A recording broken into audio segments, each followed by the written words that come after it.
వ్యాప్తంగా ఉన్నటువంటి DJ sound సిస్టంలపై జిల్లా ఎస్పీ శరత్ చంద్ర పవార్ నిషేధం విధించడంతో మంగళవారం మిర్యాలగూడ పట్టణం వ్యాప్తంగా ఉన్నటువంటి డీజే సిస్టమ్ యాజమాన్యాల యూనిట్ సభ్యులు ర్యాలీగా బయలుదేరి మిర్యాలగూడ శాసనసభ్యుల కార్యాలయం దగ్గరికి చేరుకొని అక్కడ మిర్యాలగూడ శాసనసభ్యులు బత్తుల లక్ష్మారెడ్డికి యూనియన్ సభ్యుల తరపున మెమోరాండం సమర్పించి వారి సమస్యలను ఎమ్మెల్యేకి విన్నవించుకున్నారు.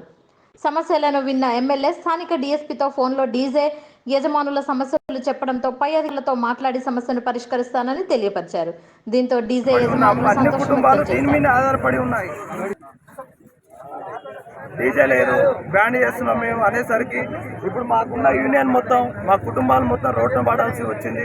దయచేసి గవర్నమెంట్ త్వరగా స్పందించి మాకు అంటూ కొంచెం సౌండ్ ఎక్కువ కాకపోయినా కొంచెం ఒక 50% అన్న మాకు న్యాయం జరిగేలా చూడాలని చెప్పి డీజేని మొత్తానికే బ్యాండ్ చేయకుండా ఉండాలని గవర్నమెంట్ కోరుకుంటూ ఈరోజు బీటీ మార్కెట్ నుంచి ర్యాలీ తీయడం జరిగింది. ఇక్కడ మన ఎమ్మెల్యే బిఎల్ఆర్ ఆఫీస్ వరకు తీసాము.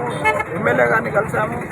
ఎమ్మెల్యే గారు కూడా మాకు న్యాయం చేస్తారని చెప్పారు. కాబట్టి గవర్నమెంట్ త్వరగా స్పందించి మాకంటూ ఒక టైం లిమిట్ 6 to 10 లేకపోతే 11 వరకు మా సౌండ్ సిస్టమ్ వరకు డీజే వాళ్ళకి ఒక పర్మిషన్ ఇస్తే కస్టమర్కి కూడా మేము చెప్పుకోవడానికి మాకు వీలు ఉంటుంది. దీనివల్ల ఇబ్బంది అవుతుంది అంటే 10 కల్లా మీకు క్లోజ్ చేసే ఆప్షన్ ఉంటుంది. కాబట్టి మేమందరం మా కుటుంబాలు మొత్తం డీజే మీద ఆధారపడి ఉన్నాయి కాబట్టి ప్రెస్ వాళ్ళకి కూడా నా విజ్ఞప్తి, త్వరగా ఈ విషయాన్ని గవర్నమెంట్కి చేరేలా అందజేసేలా చేయాలని నమస్కరించి చేతులు జోడించి వేడుకుంటున్నాను.